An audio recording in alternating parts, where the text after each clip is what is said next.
अपनी क्षमता पहचानो। एक गांव में एक आलसी आदमी रहता था। वह कुछ काम दाम नहीं करता था, बस दिन भर निठल्ला बैठकर सोचता रहता था कि किसी तरह कुछ खाने को मिल जाए।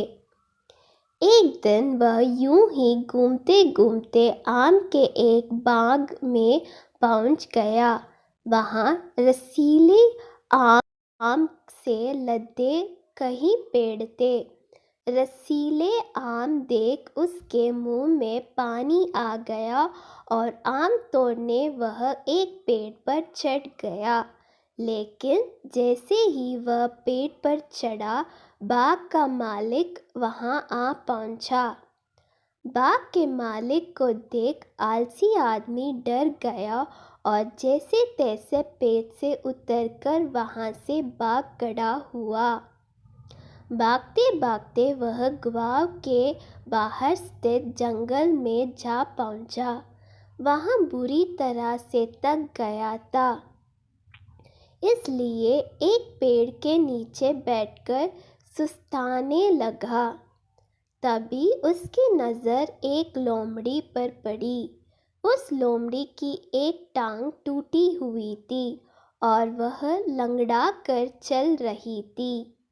लोमड़ी को देख आलसी आदमी सोचने लगा कि ऐसी हालत में भी इस जंगली जानवरों से भरे जंगल में ये लोमड़ी बच कैसे गई, इसका अब तक शिकार कैसे नहीं हुआ। जिज्ञासा में वह एक पेड़ पर चढ़ गया और वहां बैठकर देखने लगा कि अब इस लोमड़ी के साथ आगे क्या होगा।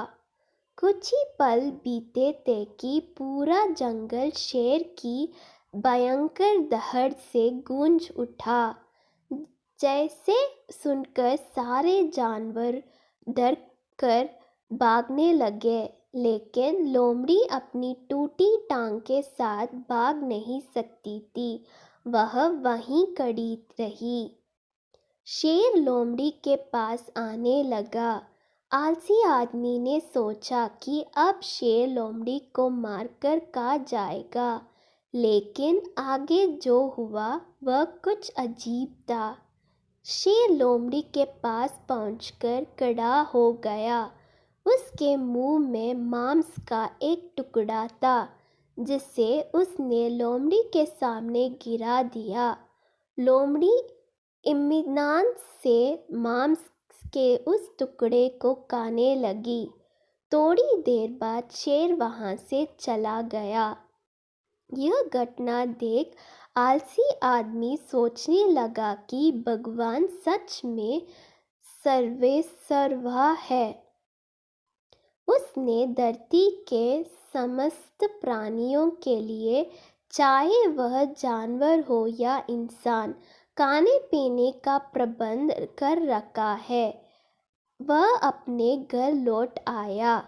घर आकर वह 2-3 दिन तक बिस्तर पर लेटकर प्रतीक्षा करने लगा कि जैसे भगवान ने शेर के द्वारा लोमड़ी के लिए भोजन भिजवाया था, वैसा ही उसके लिए भी कोई ना कोई खाने पीने का सामान ले आएगा। लेकिन ऐसा कुछ नहीं हुआ। भूख से उसकी हालत खराब होने लगी। आखिरकार उसे घर से बाहर निकलना ही पड़ा। घर के बाहर उसे एक पेड़ के नीचे बैठे हुए बाबा दिखाई पड़े। वह उनके पास गया और जंगल का सारा वृत्तांत सुनाते हुए बोला, बाबा जी, भगवान मेरे साथ ऐसा क्यों कर रहे हैं? उनके पास जानवरों के लिए भोजन का प्रबंध है, लेकिन इंसानों के लिए नहीं। बाबा जी ने उत्तर दिया, बेटा, ऐसी बात नहीं है कि वे तुम्हें लोमड़ी नहीं शेर बनना चाहते हैं। सीख, हम सबके भीतर क्षमताओं का आसन भंडार है। बस अपनी अज्ञानतवश हम उन्हें पहचानना नहीं पाते हैं और स्वयं को कमतर समझकर दूसरों की सहायता की प्रतीक्षा करते रहते हैं। स्वयं की क्षमता पहचानिए, दूसरों की सहायता की प्रतीक्षा मत करिए। इतना सक्षम बनिए कि आप दूसरों की सहायता कर सके।